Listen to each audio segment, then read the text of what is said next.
Assalamualaikum warahmatullahi wabarakatuh.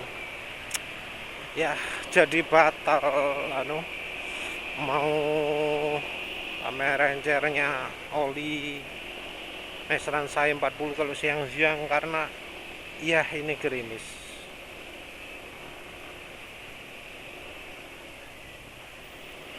Penulis bahas ini aja dah. Honda CB 150X. Akhirnya ya ada juga motor adventure di kelas 150 cc ini, motor lagi adventure. Penulis sampai curiga, ini jangan-jangan Honda ini sering baca blognya penulis ya.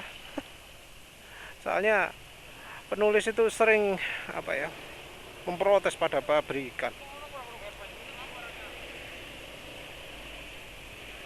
Protes karena kok nggak ada ya yang buat kelas adventure itu ya. Mungkin ada yang ngomong kan ada itu CRF 150L, ada KLX, ada WR 155. Enggak ya, kalau itu kan motor trail ya, genrenya klasifikasinya beda.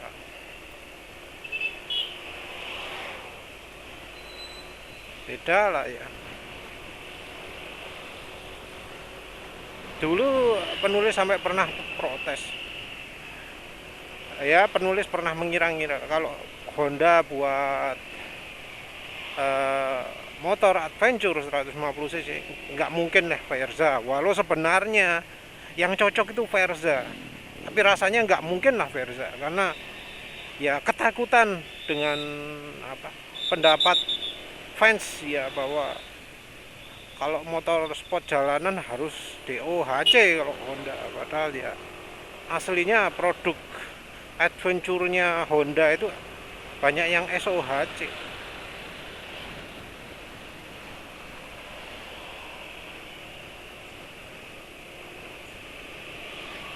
Wah, nekat tuh ngerem airnya.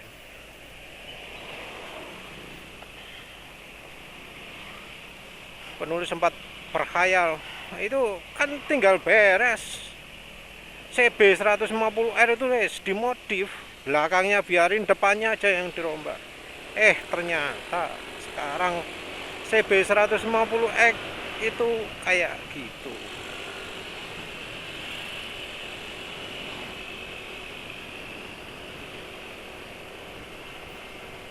Apa jelek? Ya enggak juga. Lumayan kok. Bentuk CB 150 itu kan lampunya lumayan keren sih. Kan itu sudah lampu ala fiction, ala ninja yang populer. Modelnya gitu. Yang model tanda panah, arah panah 2 itu kan kurang begitu populer ya.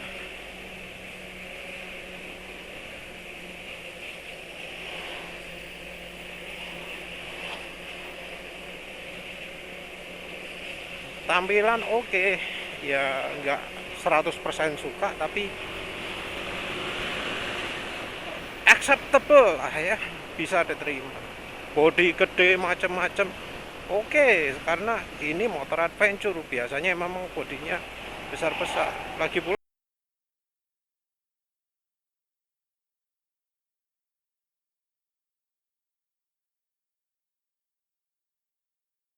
dibanding motor adventure lain masih termasuk keren lah ya, karena motor adventure itu punya kecenderungan tampilannya dibuat aneh-aneh, dibuat elek, dibuat nggak indah ya kalau motor adventure itu.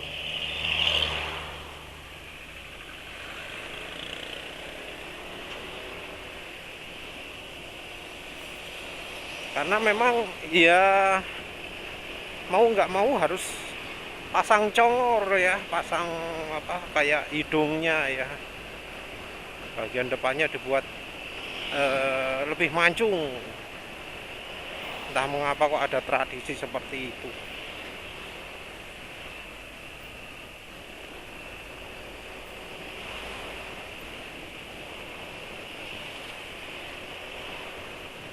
Yang jelas apa? Jelas-jelas berubah itu ya dari sisi fairing, dari sisi apa jenenge? Throatnya ya. Dari sisi embel-embel depannya ini. Di bagian tangki dikasih kesan kokoh dengan diberi seakan kayak pegangan gitu.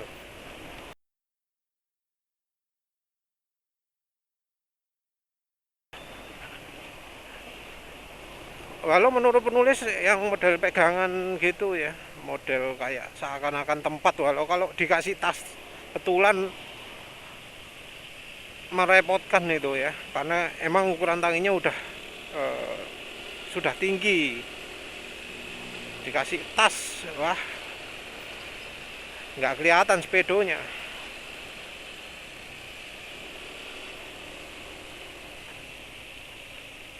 Yang disayangkan ya barangnya plastik. Itu rasanya kalau sudah agak lama gitu motornya, bagian itu yang bakal jadi jelek ya. Bagian yang bikin jelek, bagian yang mungkin patah atau apa, atau apa, bautnya lepas bikin bunyi dan seterusnya. Penulis kok curiganya jadi seperti itu.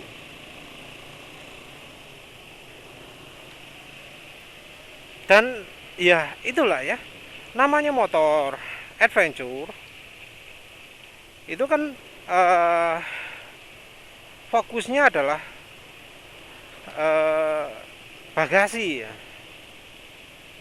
Tapi di motor CB 150X ini nggak disediakan tempatnya. Belakangnya juga masih model tanduk gitu.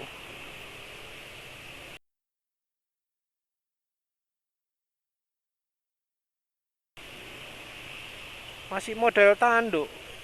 Jadi gimana ya? Rasanya kurang kurang sip gitu loh. Harusnya kan belakang itu dikasih tempat lah untuk box. Nanti sediakan aksesori resmi boxnya lah Honda. Masa ya mahal banget sih masang gitu. Nambah 500.000 kayaknya mestinya cukup. Gak usah pakai tasnya dah. Nanti tasnya dijual 5 juta atau 100 juta terserah. Yang penting tempatnya aja lah untuk satu. Bagian samping juga gitu. Kalau Honda pengen serius, dikasih aksesori. Aksesori untuk bisa masang tas samping. Nggak usah bawain tasnya. Sertakan sebagai aksesori. Nanti sertakan sebagai aksesori, misalnya dijual 20 juta atau 20 miliar terserah. Yang penting ada. Ya itu loh anehnya, ini motor adventure padahal kenapa kok nggak disediakan bagasi. Tapi sebagai motor adventure dia sudah nambahi windshield. Oh bagus itu.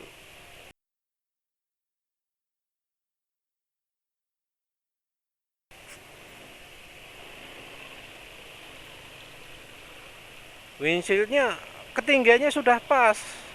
Cuma menurut penulis kok eh, kurus ya windshieldnya ya. Ya mungkin pertimbangannya dari sisi performa juga. Performa ya. Ini bisa jadi windshield NMAX modif ya, aksesori windshield yang tinggi ya, yang setinggi dada. Itu bisa jadi halangannya malah lebih besar daripada CB 150X. Bisa jadi.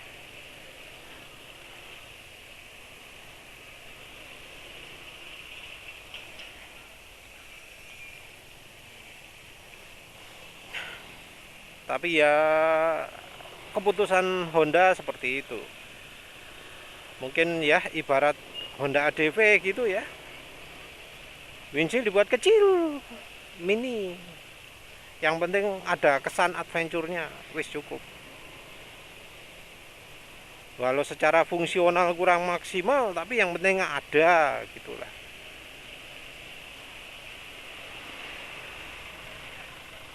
Harusnya Honda agak niat dikit lah ya, karena orang yang hobi adventure biasanya suka aksesoris banyak-banyaknya. Yang mungkin sudah mendukung juga adalah engine guard, sudah dikasih pelapis gitu.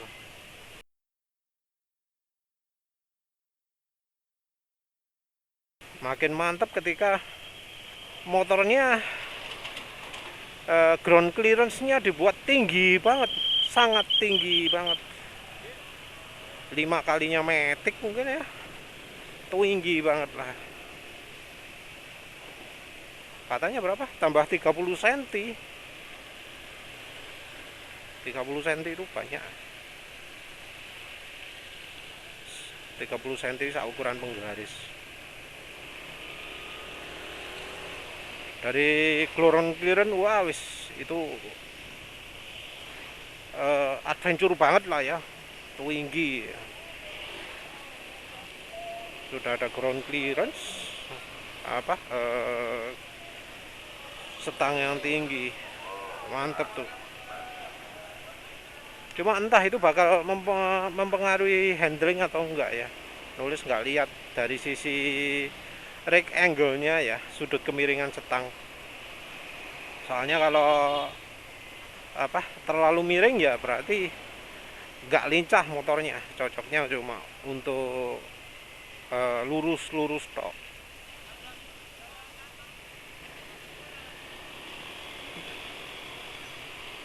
Ground clearance sudah. Suspensi agak termasuk aneh ya kalau untuk motor adventure, tapi ya ada juga sih.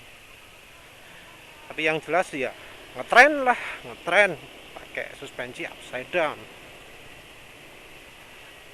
Speedometer masih pakai lama, oke dah, oke.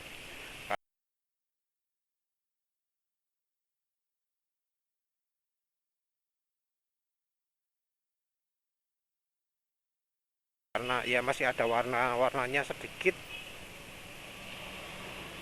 warna biru merah, lumayan. Posisi sudah sudah di body ya, jadi bodinya modelnya kayak NMAX ini, setangnya terpisah dari speedometer.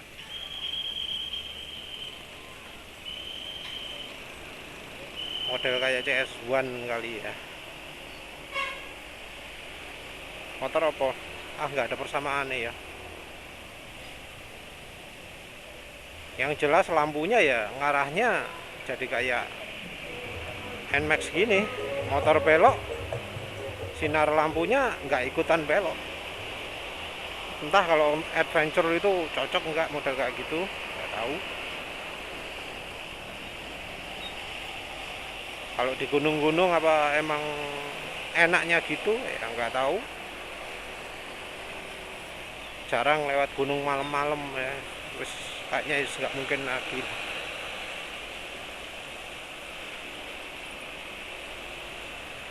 Tapi ya dengan yang seperti itu rasanya kok yang lain-lain kurang mendukung.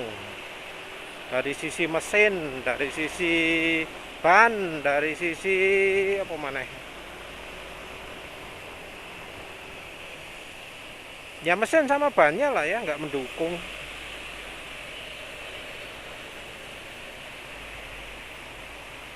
Ban, masa dikasih ban motor sport ya, pasti IRC RX, penulis lihat yang ban depan IRC RX 01 F ya.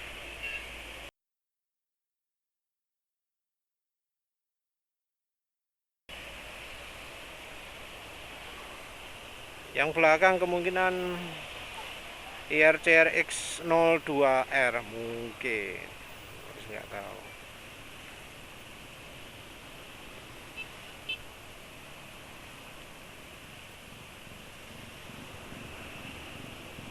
Nah,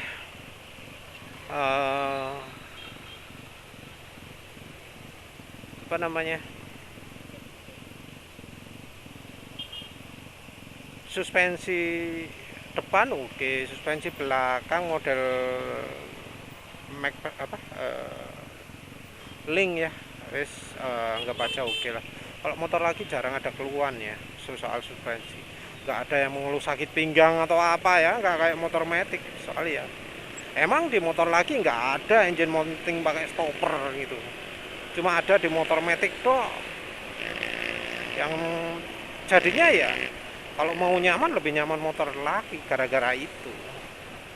Cuma karena motor penulis sekarang sudah dimatikan stoppernya, ya mau adu kenyamanan sama motor lagi ya oke aja.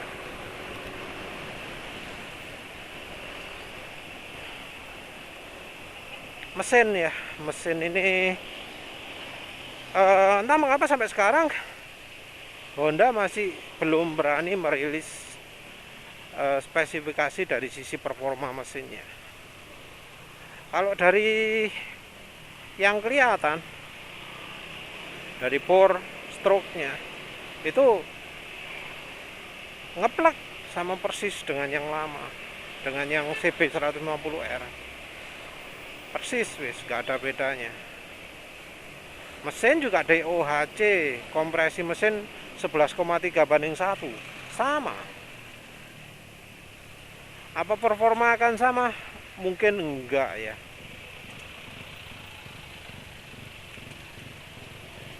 Penulis juga nggak tahu apa ukuran valve-nya juga sama.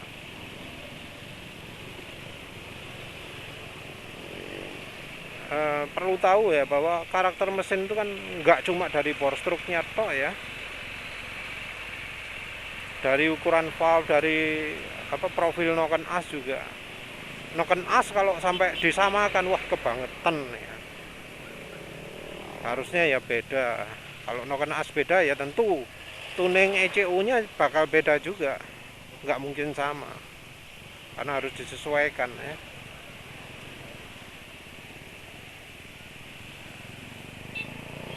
Sebenarnya nggak masalah sih mesinnya pakai DOHC itu,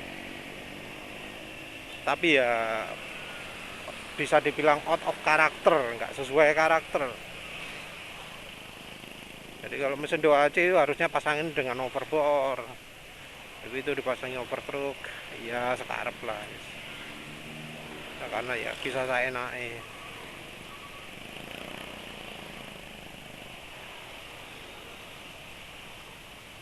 Ya harapannya sih dengan motor apa, dengan walau mesinnya sama ya, profilnya itu profil yang cocok lah buat nanjak, cocok buat tanjakan. Jangan sampai jadi cerita macam CB 150R ya, yang dipakai nanjak nggak enak.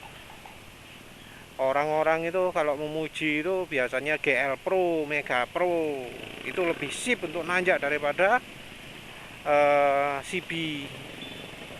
Sebelum CB apa ya,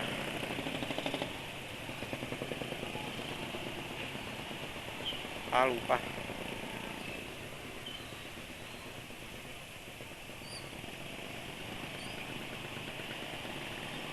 Mega Pro kali ya.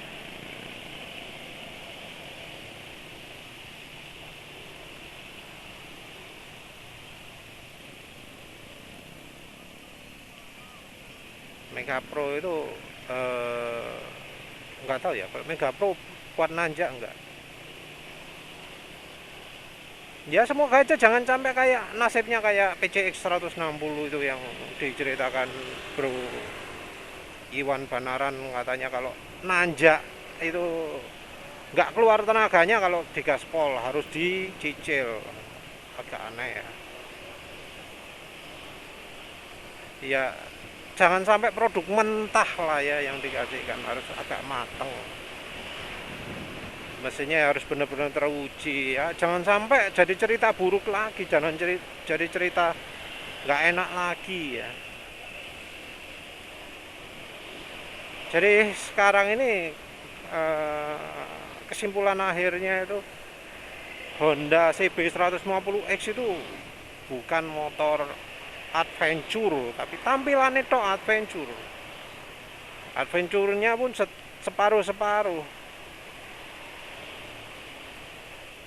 Kalau pingin bikin betul-betul full adventure harus ngerusak bodi atau ganti bodi belakangnya.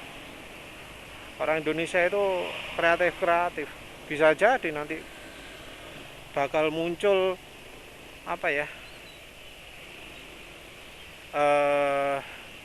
modif khusus sehingga bodi belakang itu bisa diganti langsung sekalian sama dilas-lasin atau dibor-borkan sehingga bisa terpasang rapi gitu.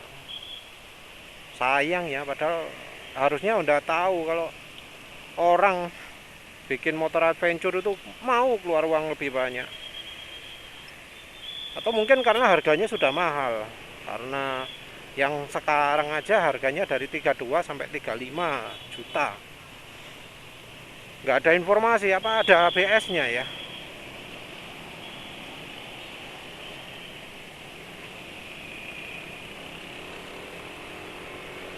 Apa ada versi ABS ya. Nggak ada informasi juga apa ada versi Smart Key. Atau yang gitu itu cuma ngandalin body tok ya, nggak tahu lagi lah.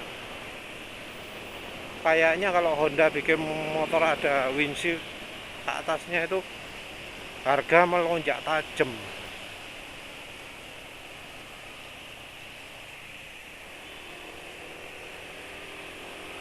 Nggak ngerti lah wis.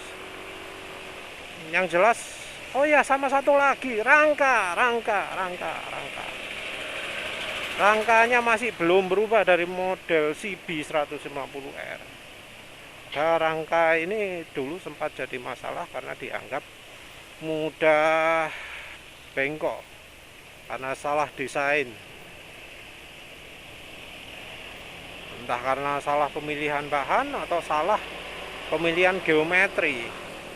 Tumpuan mesinnya bukan di bagian besi yang paling kuat, tapi di bagian yang lemah. Walau sama-sama rangka tubular, konstruksinya beda dengan konstruksi yang CB 150R Thailand yang Streetster gitu. Beda.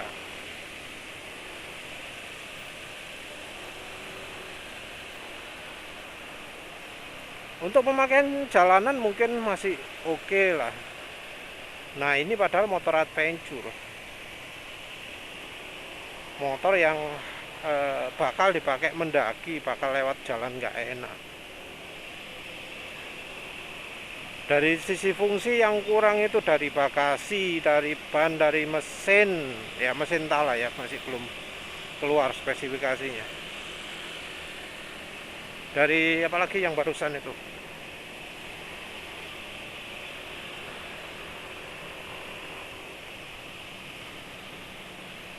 yang barusan opo lupa, lupa.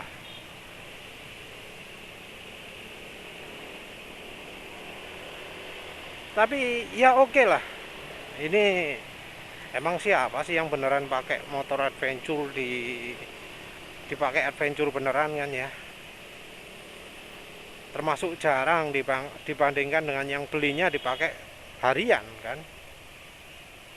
Sebagai motor harian cukup layak lah ya. Pokok aja jangan dipakai kala motor trail aja, no problem lah. Oh iya, tadi bener ngomong soal rangka ya.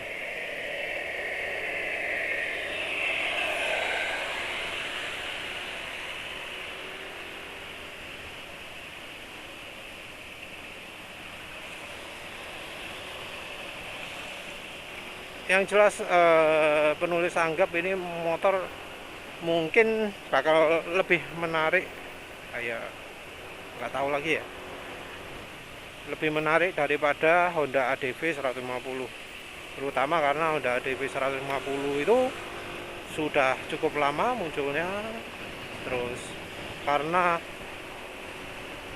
CB 150X itu adalah motor satu-satunya kelas 150 cc yang untuk adventure. Yang pertama, ini kriteria penting ya, motor yang beda sendiri di jalan, motor yang ground clearance-nya paling tinggi di jalan, apalagi didukung dengan suspensi upside down. Wah, ini sangat-sangat beda sendiri ya kalau di jalan. Motornya tinggi, mendongak gitu, jadi kayak pamer upside down-nya.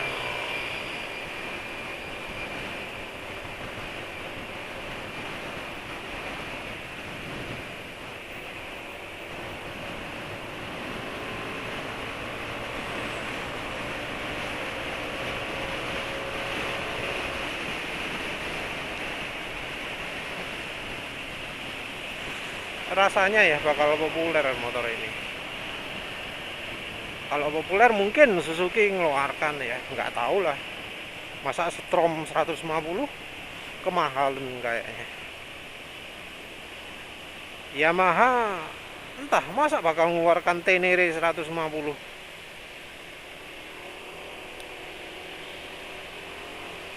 Kalau Kawasaki apa yang mengeluarkan Versys 150.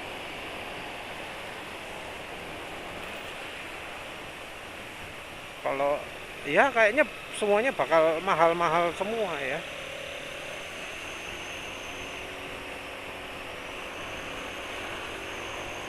Karena ya apa?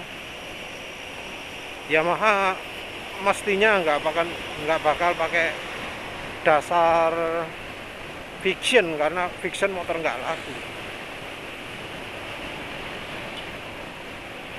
Suzuki mungkin bisa pakai dasar Bandit ya. Kalau Suzuki yang mengeluarkan, asal nggak niru Strom,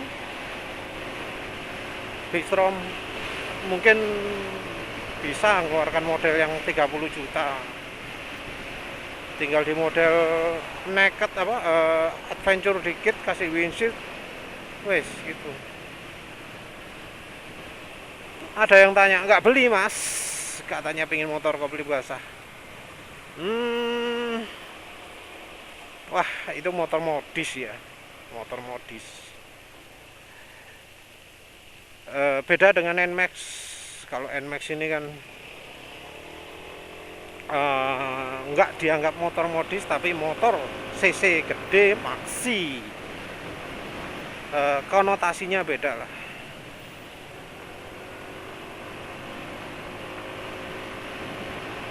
Penulis juga nggak cari apa jenenge performa kalau motor lagi, nyarinya yang nyaman.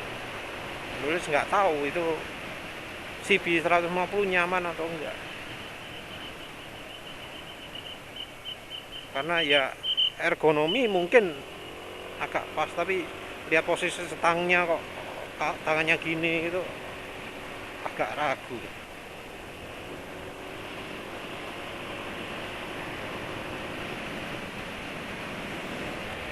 Mungkin lebih milih Verza ya daripada itu.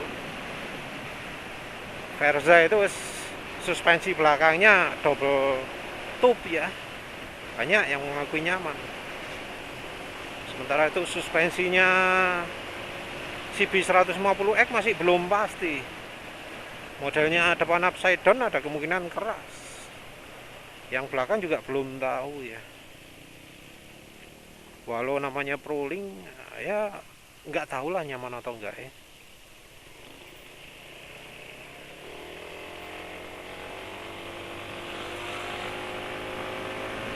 Joknya juga belum tahu itu joknya tebel apa enggak.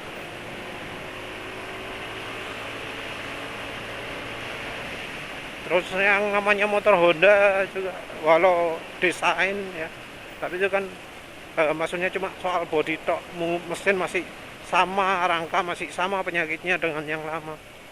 Nah, ya, tapi kan bodinya model kayak gitu agak rumit gitu. Tahan nggak beneran dipakai harian gitu. Jangan sampai ada cerita kayak yang di PCX itu ya. Bodi bisa mengap sendiri. Biasanya yang di panel depan ini atau yang di pijakan kaki itu.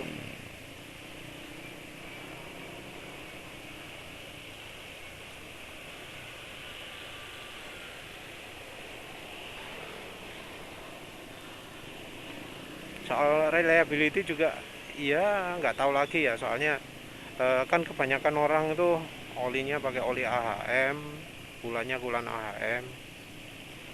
Bisa aja yang sering mengeluh overheat itu karena ya gara-gara pakai olinya AHM dan gulanya AHM ya. Jadi bukan salah kualitas mesin tapi soal kualitas oli dan kulan.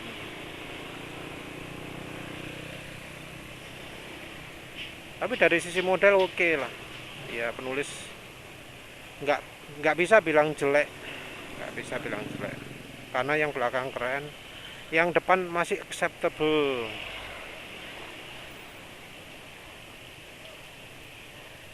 Minim ya, dibanding CB150R menurut penulis lebih keren yang CB150X yang baru ya.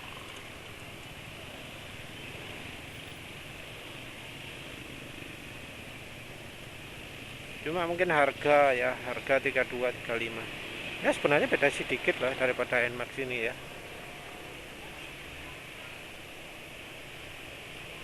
Ya yang jelas itu menarik ya, cuma walau banyak juga kekurangannya. Bannya model sport bukan model dual sport, rangka masih rangka ya motor kota ya. Konfigurasi mesin masih belum tahu.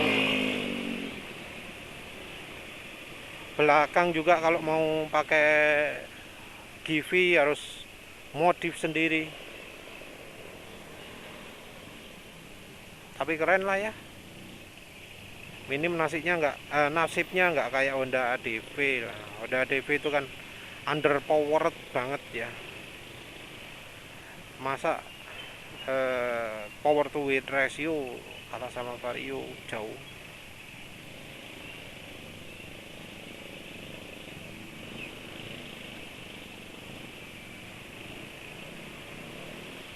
Kalau di CB150X ada jaminan lah, paling enggak seiso banter. Walau mungkin bakal terhalang windshield ya. Walau widget kecil itu mestinya ngefek.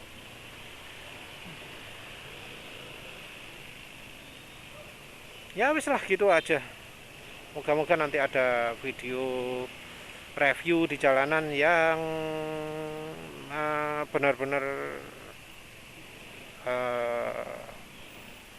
benar-benar ngomong dari sisi konsumen ya, bukan dari sisi pabrikan. Ya wis begitu saja. Terima kasih udah menonton. Assalamualaikum warahmatullahi wabarakatuh.